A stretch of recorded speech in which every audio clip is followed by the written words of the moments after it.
নমস্কার বন্ধুরা, অপালার রান্নাঘরে সকলকে স্বাগত জানাই। আজ বাদে কাল মহালয়া, আর মহালয়া মানে মায়ের আগমন। মায়ের আগমন মানে শুভ, যত অশুভ সবকিছুকে বিনাশ করে শুভর শুভারম্ভ। আর যে কোনো শুভ কি মিষ্টি ছাড়া হতে পারে? তাই আজ আমি আরো একটা মিষ্টির রেসিপি নিয়ে চলে এসেছি।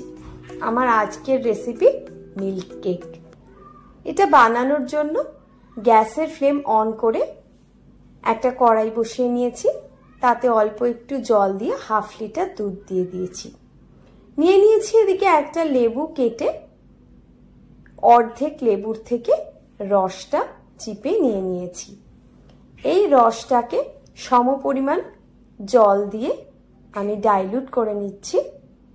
এবার এই রসটা আমার কিন্তু পরে কাজে লাগবে। এদিকে দুধটা আমার ধীরে ধীরে ফুটে উঠেছে। আজ আমি মিল্ক কেকটা বানানোর জন্য কোনো ছানা পনির কোনো কিছুই ব্যবহার করব না। শুধুমাত্র দুধটাকে জাল দিয়ে ধীরে ধীরে ঘন করে আমি মিল্ক কেকটা বানাবো। দুধটা জাল দেওয়ার সময় প্রথমেই যে জলটা দিয়েছিলাম সেই কারণে দুধটা কিন্তু তলায় লেগে যাবে না। দুধটা কিছুটা ঘন হয়ে যাওয়ার পর আমি এখানে দিয়ে দিয়েছি 1/4 কাপ মিছরি। আপনারা মিছরির বদলে চিনিও ব্যবহার করতে পারেন। ধীরে ধীরে দেখুন দুধটা কতটা গাঢ় হয়ে গিয়েছে। গ্যাসের ফ্লেমটাকে মিডিয়ামে রেখে আমি দুধটা জাল দিচ্ছি। এই পর্যায়ে এসে আমি যে লেবুর রস আর জলের মিশ্রণটা বানিয়ে রেখেছিলাম সেখান থেকে অল্প অল্প করে লেবুর রস এর মধ্যে দিয়ে দিচ্ছি। এখানে কিন্তু আমি ছানা কাটিয়ে নেব না। যেটুকু লেবুর রস দিলে দুধের মধ্যে একটা হালকা দানা দানা ভাব আসে, সেইটুকু লেবুর রসই আমি এর মধ্যে দেব। এবার হাফ টিস্পুন মতো ঘি এর মধ্যে আমি দিয়ে দিলাম। এবার ঘিটাকে ভালোভাবে মিশিয়ে নেব দুধের সঙ্গে। এবার এই দুধের মধ্যে আমি 1/4 কাপ মিল্ক পাউডার দিয়ে দিচ্ছি। এবার মিল্ক পাউডারটাকে এই দুধের সঙ্গে মিশিয়ে নিচ্ছি। মিল্ক পাউডারটা দেওয়ার সঙ্গে সঙ্গেই দেখুন দুধটা কতটা ঘন হয়ে গেল।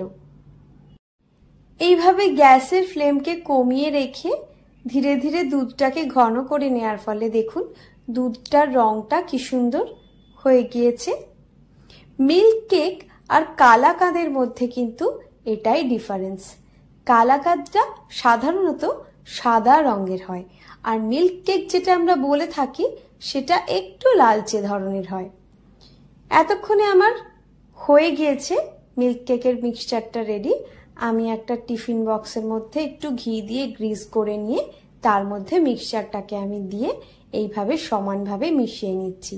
এবার একটা ঝুড়ি দিয়ে ঢাকা দিয়ে রেখে দিচ্ছি। 2 ঘন্টা পরে মিশ্রণটা ঠান্ডা হয়ে যাওয়ার পর আমি এইভাবে কেটে নিচ্ছি। দেখুন কত সুন্দরভাবে কেটে যাচ্ছে।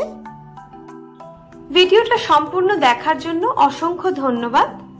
রেসিপিটা ভালো লেগে থাকলে ভিডিওটাকে লাইক, কমেন্ট, শেয়ার করে চ্যানেলটা সাবস্ক্রাইব করার অনুরোধ রইল। পুজোর দিনে এইভাবে নিজেদের হাতে বানানো মিষ্টি সকলকে খাওয়ান।